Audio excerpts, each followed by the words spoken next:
नमस्कार, समाचार प्लस झारखंड बिहार देख रहे हैं आप। आपके साथ मैं हूं खुशबू राय और फिलहाल वक्त हो चला है समाचार एक्सप्रेस का, जिसमें हम आपको दिखाएंगे झारखंड बिहार की तमाम अहम खबरें।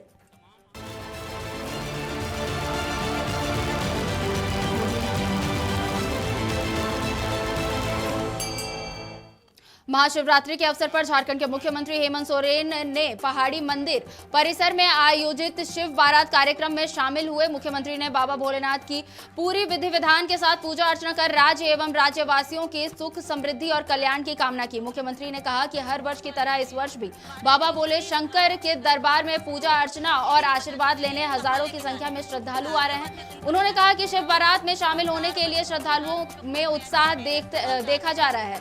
ये परंपरा आगे भी अनवरत चलता रहे, यही हमारी बाबा भोलेनाथ से विनती है। मुख्यमंत्री ने राज्यवासियों को महाशिवरात्रि की बधाई एवं शुभकामनाएं दी।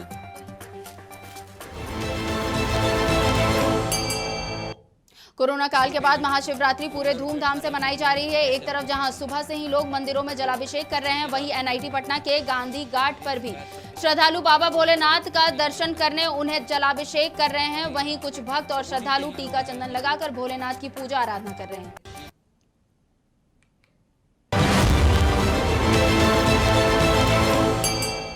राजधानी के पुरानी रांची से हत्या का एक मामला सामने आया है, जहां पत्नी ने अपने प्रेमी और अन्य के साथ मिलकर अपने ही पति अशरफ आलम की गला रेतकर हत्या कर दी। घटना को अंजाम देने के बाद सभी आरोपी फरार हो गए हैं। वहीं आरोपियों तक पहुंचने के लिए पुलिस छापेमारी कर रही है। बताया जा रहा है कि मृतक की पत्नी का मोहल्ले के ही रहने वाले एक युवक के साथ अवैध संबंध था। इस मामले में पुलिस मृतक के साले जसीम को हिरासत में लेकर पूछताछ कर रही है।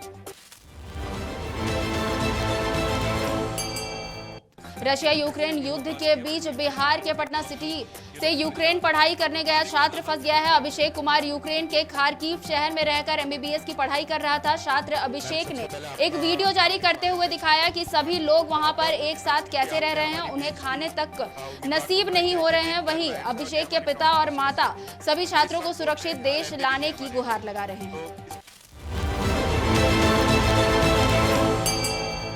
बिहार के दानापुर के आरपीएस मोड़ से chief minister birthday blessing prize money competition की शुरुआत की गई, जहां कार्यक्रम की शुभारंभ पूर्व एमएलसी रणबीर नंदन ने किया। इस कंपटीशन में भारी संख्या में युवा और महिलाएं शामिल हुई। इस मौके पर रणबीर चंदन ने कहा कि मुख्यमंत्री के 71वें जन्म दिवस पर इस कार्यक्रम का आयोजन किया गया है।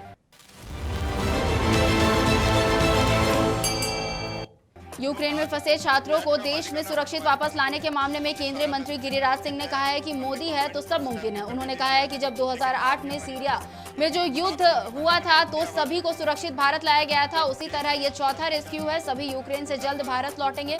उन्होंने कहा कि पाकिस्तान के बच्चों ने भी जान बचाने के लिए भारत के झंडे का इस्तेमाल किया है।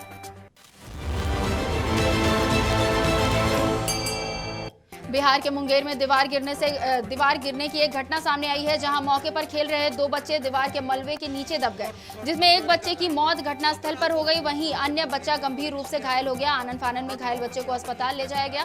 घटना के बाद पीड़ित परिवारों में कोहराम मच गया है। मृत बच्चे के परिजन ने बताया कि पड़ोस में पुराने घर को तोड़कर नया कंस्ट्रक्शन कराया जा रहा था। इसी दौरान दीवार का सपोर्ट हट गया और दीवार गिर गई, जिससे यह दर्दनाक हादसा हुआ है।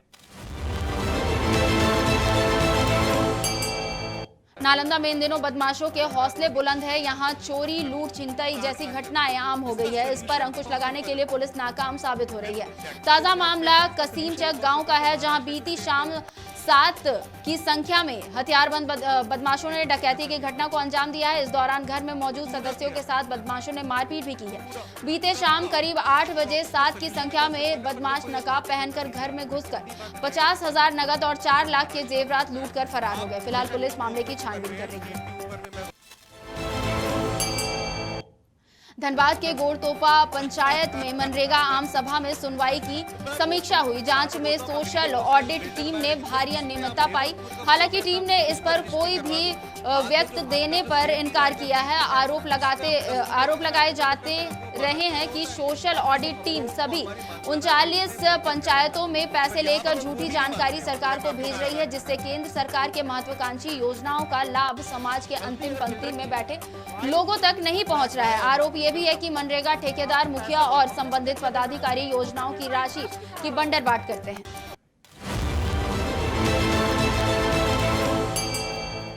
चोरी की घटना से मचे दहशत पर विराम लगाते हुए बेगूसराय पुलिस ने 4 को चोरी के सामानों के साथ गिरफ्तार किया है। पुलिस ने चांदी से बने 18 वस्तुओं की बरामदगी के साथ 20,000 रुपए भी बरामद किए हैं। प्रेस वार्ता के माध्यम से बेगूसराय एसपी ने बताया कि गिरफ्त में आए चारों ने चोरी की 2 घटनाओं में अपनी संलिप्तता स्वीकार कर ली है। उन्होंने कहा कि इस गिरफ्तारी के बाद चोरी की घटनाओं में कमी आई।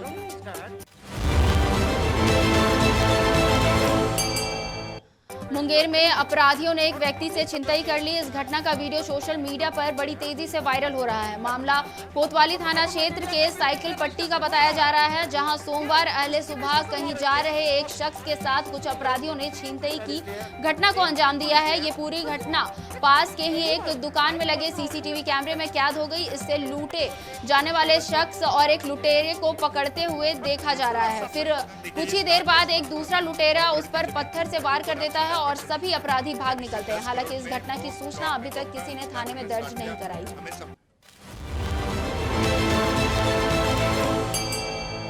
बिहार के नवगछिया में एक व्यवसायी की दिन दहाड़े गोली मारकर हत्या कर दी गई। गोली लगने के बाद उन्हें इलाज के लिए नवगछिया अनुमंडल अस्पताल ले जाया गया, जहां उनकी मौत हो गई। घटना की सूचना मिलते ही अनुमंडल अस्पताल में स्थानीय लोगों का भीड़ लग गया और गोपालपुर और नवगछिया पुलिस मामले की छानबीन में जुट गई है।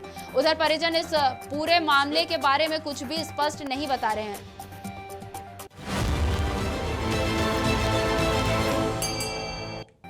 हेमंत सरकार रांची के सुकुरहुट्टू में ट्रांसपोर्ट नगर बना रही है। इसके विरोध में मजदूर यूनियन ने हड़ताल की घोषणा कर दी है। रांची में आयोजित एक संवाददाता सम्मेलन के दौरान झारखंड प्रगतिशील मजदूर यूनियन के बैनर तले ये निर्णय लिया गया। यूनियन ने मजदूर और उनके परिवार के लिए विभिन्न सुविधाओं की मांग रखी और हड़ताल की घोषणा कर दी।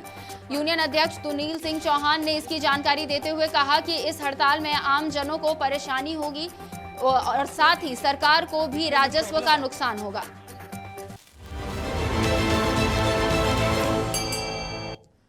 पटना में धोबी घाट बचाओ संघर्ष समिति ने हड़ताली मोड़ के धोबी घाट के पास धरना दिया। इस मौके पर धोबी समाज के कई लोग मौजूद रहे। गौरतलब है कि धोबी घाट की स्थिति काफी दयनीय है। 2007 में ही तत्कालीन राज्यपाल और मुख्यमंत्री नीतीश कुमार ने इसके जीर्णोद्धार की बात कही थी, लेकिन अब तक सरकार इस घाट का अधिग्रहण नहीं कर सकी है।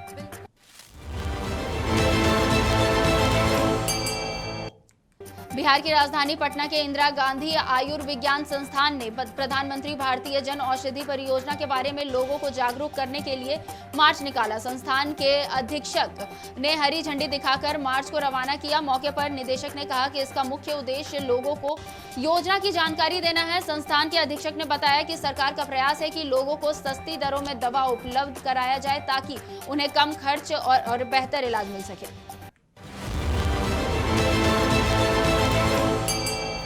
गुमला जिले के करमटोली बुढ़वा महादेव मंदिर में महाशिवरात्रि का पर्व धूमधाम से मनाया गया। इस दौरान श्रद्धालुओं ने पूजा अर्चना कर परिवार की सुख शांति की कामना की। वहीं वैश्विक महामारी कोरोना को भी खत्म करने की श्रद्धालुओं ने बाबा भोलेनाथ से कामना की। इस मंदिर में श्रद्धालु छत्तीसगढ़, उड़ीसा, बंगाल, बिहार और आसपास के क्षेत्रों से दर्शन करने पहुंचते हैं। ऐसा माना जाता है कि यहाँ सच्चे दिल से मांगी गई हर मुराद पूरी होती है। वहीं पूर्व बीजेपी विधायक कमलेश उरांव ने श्रद्धालुओं से गाइडलाइन का पालन करते हुए पर्व मनाने की अपील की।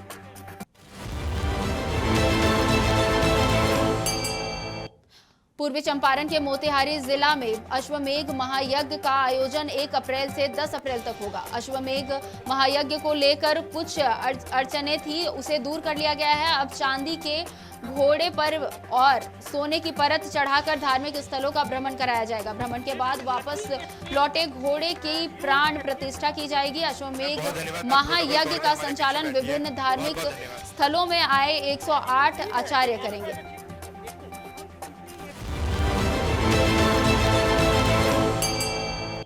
लोहरदगा में 8वीं सदी के खकपरता शिव धाम में शिवधाम में महाशिवरात्रि के मौके पर श्रद्धालुओं ने पूजा अर्चना की। सुबह 4 बजे से ही शिव भक्तों का यहां तांता लगना शुरू हो गया था। कावड़ लेकर भी भक्त यहां पर पहुंचते हैं और पूजा अर्चना करते हैं। ऐतिहासिक स्थल होने की वजह से इस यहां पर भक्तों की भीड़ हमेशा उमड़ती रहती है।